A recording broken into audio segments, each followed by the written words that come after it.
విధంగా చాలా మంది నన్ను విమర్శిస్తూ ఉంటారు. మీ వల్ల తెలుగుదేశం పార్టీ ఓట్లన్నీ కూడా విదేశాలకు వెళ్లిపోయినాయి, దీనివల్ల నష్టపోయారని. నేను నష్టపోయాను, కానీ అదే నా సంకల్పం. అందుకని ఈ రోజు నేను చేసే పని ఆడబిడ్డల వెలుగు కోసం, ఒక భవిష్యత్తు కోసం. భవిష్యత్తులో ఎక్కడ పోయినా ఒకప్పుడు మీరు చూస్తే నేను ఆ రోజు చదువుకోమంటే కూడా ఆడపిల్లల పెళ్లిళ్లు చేయాలంటేనే అది ఒక సమస్యగా తయారయ్యేది. అలాంటిది ఈరోజు వరకట్నం రివర్స్ ఇచ్చే పరిస్థితికి వచ్చారు. ఆడపిల్లల్ని కట్నం అడిగే పరిస్థితులు లేరు.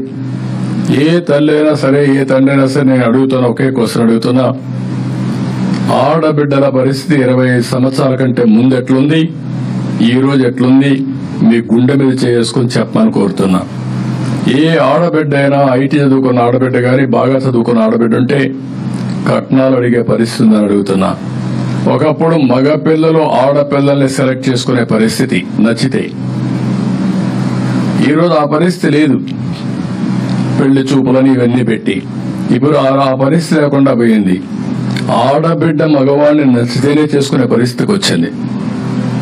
అంటే ఎంత వ్యత్యాసం వచ్చిందో మీరు గుర్తుపెట్టుకోవాల్సిన అవసరం ఉంది.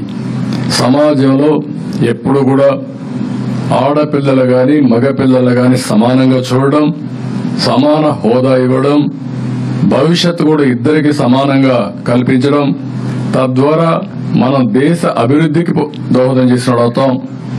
దీనివల్ల ఎకానమీలో మెరుగైన ఫలితాలు వస్తాయి.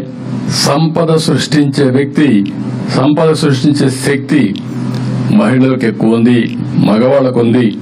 ఇద్దరూ కలిసి పనిచేస్తే ఆ కుటుంబానికి శ్రీరామ రక్ష. అది దేశానికి పెద్ద సంపద. ఈ రోజు ఒకే విషయం మనం గుర్తుపెట్టుకోవాలి. ప్రపంచంలో రాబోయే 20 సంవత్సరాలు, నేను అది కూడా చెప్తాను. ముందు ఈ కాన్సెప్ట్ లో మీకు ఏదైనా డౌట్ ఉంటే చెప్పండి. ఈ కాన్సెప్ట్ చెప్పిన తర్వాత మిగిలిన విషయాలు నేను మాట్లాడతాను. మీకెవరికైనా ఏమండి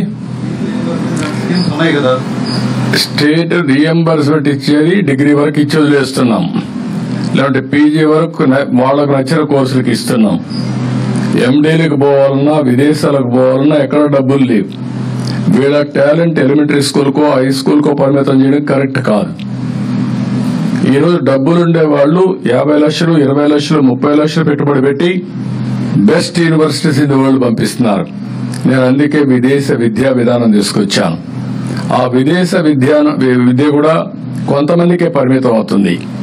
1000 కోట్ల రూపాయలు ఇవ్వాలంటే ఇవ్వలేనప్పుడు కనీసం 1000 కోట్ల రూపాయలు పెట్టుబడి మనం పెట్టే పరిస్థితి వస్తే, కనీసం ఇంట్రెస్ట్ ఇచ్చి గ్యారంటీ ఇవ్వగలిగితే వీళ్ళు అక్కడ చదువుకున్న తర్వాత 4-5 ఏళ్లలో దానికంటే 100 రెట్లు ఎక్కువ సంపాదిస్తారు.